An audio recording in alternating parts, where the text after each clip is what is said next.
नमस्कार दोस्तों, स्वागत है आपका द ग्राउंड रिपोर्ट में। मैं हूं समीर आत्मज मिश्र। उत्तर प्रदेश में इस समय जबरदस्त राजनीतिक घमासान चल रहा है और ये घमासान विपक्षी पार्टियों के भीतर नहीं बल्कि सत्तारूढ़ भारतीय जनता पार्टी के भीतर। और यहां भी आपको बता दें कि उत्तर प्रदेश में एनडीए की सरकार है, लेकिन एनडीए का कोई बहुत मतलब नहीं है क्योंकि बीजेपी के पास पूर्ण बहुमत है और भारतीय जनता पार्टी के भीतर ही उठापटक लगातार चल रही है। और इस उठापटक में दिलचस्प बात यह भी है कि इसका एक सिरा जो है वो तो उत्तर प्रदेश में और दूसरा सिरा केंद्र में है, यानी यहां केंद्र और राज्य के बीच में जो घमासान है वो घमासान कई रूपों में निकलकर बाहर आता है। इसकी चर्चा हम करेंगे और निश्चित तौर पर यह उत्तर प्रदेश के मुख्यमंत्री योगी आदित्यनाथ के लिए एक बड़ा झटका है। लेकिन उससे बड़ा झटका कल उनको कोर्ट से मिला। कोर्ट में यहाँ उत्तर प्रदेश के नोएडा में जो लगा हुआ है, बिल्कुल दिल्ली से, राजधानी दिल्ली से लगा हुआ इलाका है नोएडा, वहाँ बिसाहड़ा गांव में 2015 में अखलाक को पीट पीट कर मार डाला गया था। बहुत ही चर्चित घटना थी। उन पर आरोप था कि उन्होंने अपने घर में गोमांस रखा हुआ था और इसको लेकर उनके गांव में ही उनकी हत्या कर दी गई थी। काफ़ी चर्चित मामला हुआ था और पहली बार जो लिंचिंग शब्द है वो यहीं से आई थी, यानी पीट पीट कर मार डालने वाली बात। उसके बाद बहुत सारी इस तरह की घटनाएं हुई, पहले भी होती रही होंगी, लेकिन इस तरह से लिंचिंग की घटनाएं ऐसे चर्चित नहीं हुई थी, राजनीतिक रूप से उनकी चर्चा नहीं हुई थी और मीडिया में भी, ये देश दुनिया में काफ़ी इस खबर की चर्चा रही अखलाक मामले की।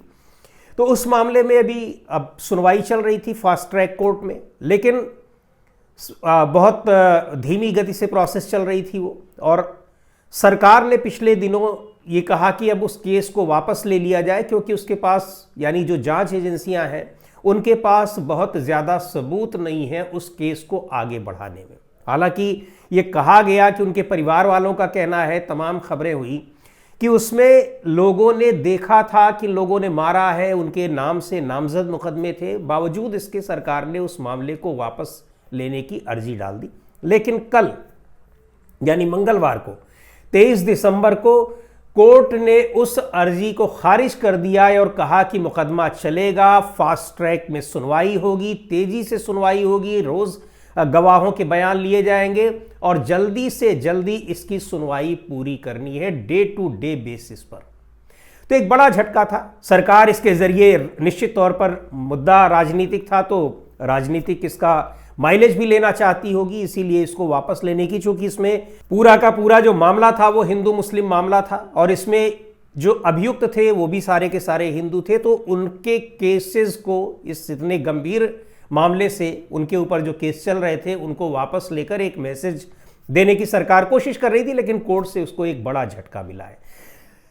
खैर, कोर्ट से ये तो झटका मिला, लेकिन एक जो उत्तर प्रदेश की राजनीति में जो कुछ होता रहा कल दिन भर, उसके पहले भी, लेकिन कल कई बैठकें हुई और वो बैठकें भी उत्तर प्रदेश के मुख्यमंत्री योगी आदित्यनाथ को व्यक्तिगत तौर पर राजनीतिक झटका देने वाली हैं।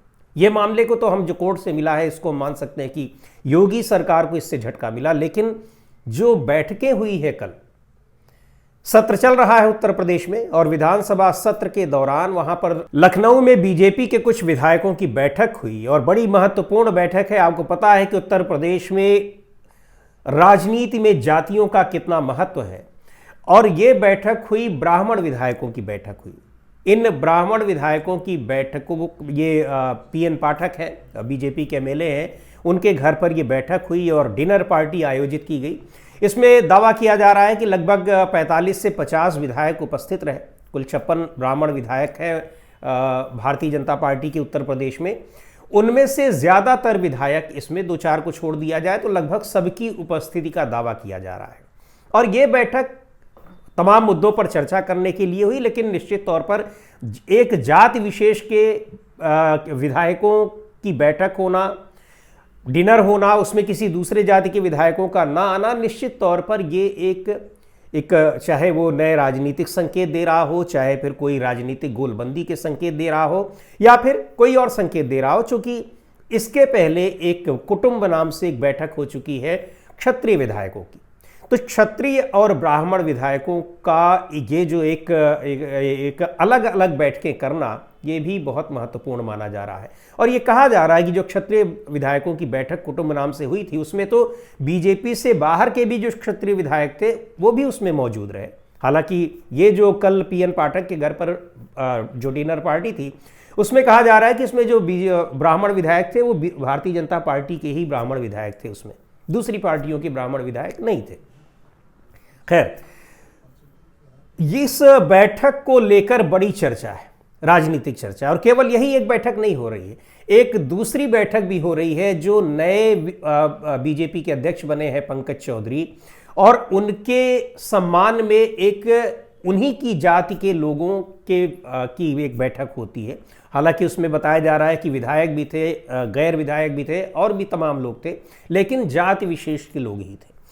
पंकज चौधरी को सीधे सीधे ये बताया जा रहा है कि, और इस पर हमने द ग्राउंड रिपोर्ट में भी एक वीडियो किया हुआ है, बहुत विस्तार से उस पर चर्चा की है कि ये किस तरीके से राज्य सरकार पर संगठन की नकेल लगाने के लिए यहाँ केंद्र के प्रतिनिधि के रूप में भेजे गए। ये बहुत करीबी माने जाते हैं गृह मंत्री अमित शाह के, प्रधानमंत्री नरेंद्र मोदी के भी। और उत्तर प्रदेश के मुख्यमंत्री योगी आदित्यनाथ जिस तरीके से मोर्चा लेते अक्सर दिखाई पड़ते हैं केंद्रीय नेतृत्व से भारतीय जनता पार्टी के, उसकी काट में इनको यहां पर भेजा गया है। ऐसा माना जाता है क्योंकि पंकज चौधरी भी एक तरीके से गोरखपुर के बगल के जिले से आते हैं, महाराजगंज से, पहले गोरखपुर में ही हुआ करता था, और वो भी इनके विरोधी माने जाते हैं। तो पंकज चौधरी के यहां पर उनके सजातीय विधायकों और नेताओं की बैठक होना, इसके अलावा ब्राह्मण विधायकों की ये बैठक होना, ये बहुत कुछ संकेत दे रहा है कि आखिर उत्तर प्रदेश की राजनीति में चल क्या रहा है। और ये उसकी जिस बैठक की प्रतिक्रिया में हुआ है वो और भी ज्यादा महत्वपूर्ण है। उत्तर प्रदेश के मुख्यमंत्री योगी आदित्यनाथ पर तमाम कई बार ये आरोप लगते हैं कि वो सन्यासी संत होने का दावा जरूर करते हैं, लेकिन जातीयता उनमें कूट कूट कर भरी है। ताज़ा तरीन मामला है जो cough syrup, codeine syrup, cough syrup का जो मामला है, जिसमें कई बच्चों की जान चली गई है उस सिरप को पीने पे, और उसके पूरे तार उत्तर प्रदेश के तमाम ड्रग माफिया से जुड़े हुए हैं। और इन ड्रग माफिया को जिन बड़े नेताओं का संरक्षण मिल रहा है, उनमें से उत्तर प्रदेश के ही कई क्षत्रिय जाति के नेता हैं। हालांकि वो बीजेपी में सक्रिय रूप से भले न हो, दूसरी पार्टियों में रहे हों, लेकिन उनको पूरी तरीके से मुख्यमंत्री का संरक्षण मिला हुआ है, ये बात कही जा रही है। और इसीलिए उन पर अभी तक कोई कार्रवाई भी नहीं हो पाई है। दूसरे लोग पकड़े जा रहे हैं, लेकिन मुख्य संरक्षण, चूंकि जो मुख्य अभियुक्त है, उनके साथ उनकी तस्वीरें मिली हैं, उनकी गाड़ियों का उन्होंने इस्तेमाल किया है, ये तक बातें सामने आई है, लेकिन एसटीएफ अभी वहां तक नहीं पहुंच पाई है। और इसके पीछे यही कहा जा रहा है कि उसको मुख्यमंत्री योगी आदित्यनाथ का सीधा संरक्षण उनको मिला हुआ है। विधानसभा में तो योगी आदित्यनाथ ने सीधे तौर पर यह बता दिया कि इसमें सब समाजवादी पार्टी के लोग हैं, लेकिन जो चीजें निकल कर आ रही हैं वो दिखा रही हैं कि बीजेपी के नेताओं का और सीधे मुख्यमंत्री योगी आदित्यनाथ का जो मुख्य अभियुक्तों के संरक्षण करता है, उनको संरक्षण मिला हुआ है। खैर, अब ये जो विधायकों की उत्तर प्रदेश में ब्राह्मण विधायकों की बैठक हो रही है, तो ब्राह्मण और क्षत्रिय एक ये सीधे सीधे प्रतिद्वंद्विता दिखाई पड़ती है दोनों ही जातियों में, न केवल भारतीय जनता पार्टी में बल्कि दूसरी जगहों पर भी और सामान्य तौर पर भी। लेकिन जिस तरह के आरोप उत्तर प्रदेश के मुख्यमंत्री योगी आदित्यनाथ पर लिखे हैं कि वो क्षत्रियवाद को बढ़ावा देते हैं, ब्राह्मणों के खिलाफ तुरंत कार्रवाई करते हैं, ब्राह्मणों को लेकर उनका जो एक कह लीजिए कि सोच है वो अक्सर दिखाई पड़ जाती है, ये आरोप उन पर लगते हैं। और कई बार जो अपराधियों पर कार्रवाइयां होती हैं या किसी तरह की कार्रवाइयां होती हैं या जहां पर एक फेवर करने की बात होती है, वहां कई बार ये चीजें स्पष्ट रूप से दिखाई भी पड़ जाती हैं। तो ये आरोप ऐसा नहीं है कि ये हवा में आरोप लगते हैं, और दबी जुबान से कई बार ये कहा भी गया है। खासतौर से क्षत्रिय जाति के अपराधियों को संरक्षण देना, उनको बचाना, ये शुरू से रहा है। चाहे स्वामी चिन्मयानंद, वो चिन्मयानंद किस तरीके से फंसे हुए थे एक बहुत ही एक अश्लील मामले में, और उनके ऊपर किस तरीके से एक लड़की ने आरोप लगाए थे, लेकिन उनको बचाने की जमकर कोशिश हुई। ताज़ा तरीन मामला है, अभी कुलदीप सेंगर उन्नाव के विधायक थे, इनको भी जमकर बचाने की कोशिश हुई, लेकिन उनको उम्र कैद हुई। और कल हालांकि उनको राहत मिल गई, दिल्ली हाई कोर्ट ने उनके उनकी जो सज़ा है उम्र कैद की, उसको सस्पेंड कर दिया है, निलंबन के आदेश जारी कर दिए हैं। यानी अब उस पर वहाँ सुनवाई होगी जब तक, तब तक वो निलंबित रहेगा। लेकिन इस तरह के आरोप उत्तर प्रदेश के मुख्यमंत्री योगी आदित्यनाथ पर अक्सर लगते रहे हैं। लेकिन अगर दूसरी जातियों के ऊपर कार्रवाइयाँ तुरंत होती हैं, खासतौर पर ब्राह्मणों पर, मुसलमानों पर, यादवों पर, ये कहा जाता है, ये आरोप उन पर लगते हैं और दिखाई भी पड़ता रहता है। तो इसको लेकर ये जो बैठक हो रही है, अब इसके पीछे कारण क्या है? यद्यपि जब ये क्षत्रिय विधायकों की बैठक हुई थी उसके बाद से ही अलग अलग जातियों के विधायकों में गोलबंदी और गुटबंदी और इस तरह की मीटिंग की खबरें आ रही थी। लेकिन अब इस सत्र के दौरान ये जो बैठकें हो रही हैं तो इसके बड़े दूर तक संदेश जा रहे हैं। दूर तक संदेश इसलिए जा रहे हैं क्योंकि अब ये कहा जा, जिस तरह से पंकज चौधरी को यहां भेजा गया अध्यक्ष बनाकर, उसके बाद सरकार को कई मोर्चों पर परेशानी का सामना करना पड़ रहा है, खासतौर पर यह कप सिरप वाले मामले में। SIR जो हो रही है उसको लेकर उत्तर प्रदेश के मुख्यमंत्री योगी आदित्यनाथ की जिस तरह की आपत्तियां हैं, ये सारी चीजें दिखा रही हैं कि भारतीय जनता पार्टी के भीतर उत्तर प्रदेश में जबरदस्त मोर्चेबंदी हो रही है।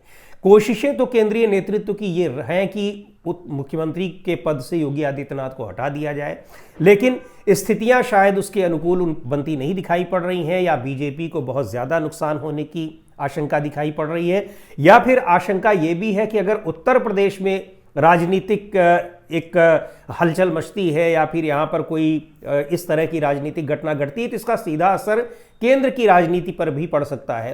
तो इन सारी चीज़ों को देखते हुए इतना बड़ा फैसला लेने को तो अभी केंद्रीय नेतृत्व तैयार नहीं हो पा रहा है, लेकिन आने वाले चुनाव में जब 2027 में विधानसभा चुनाव होंगे उस समय के लिए तमाम स्थितियां ये बनाई जा रही हैं, ये स्पष्ट है। यानी मुख्यमंत्री योगी आदित्यनाथ की आगे की राह बहुत आसान दिखाई नहीं पड़ रही है। आज के वीडियो में इतना ही। अगले वीडियो में फिर मिलेंगे एक नए विषय के साथ, एक नए मुद्दे के साथ। द ग्राउंड रिपोर्ट के यूट्यूब चैनल को आपने अब तक सब्सक्राइब न किया हो तो ज़रूर कर लें। हमारे वीडियोज़ को लाइक करें, शेयर करें और अपने सुझाव भी हमें ज़रूर भेजें।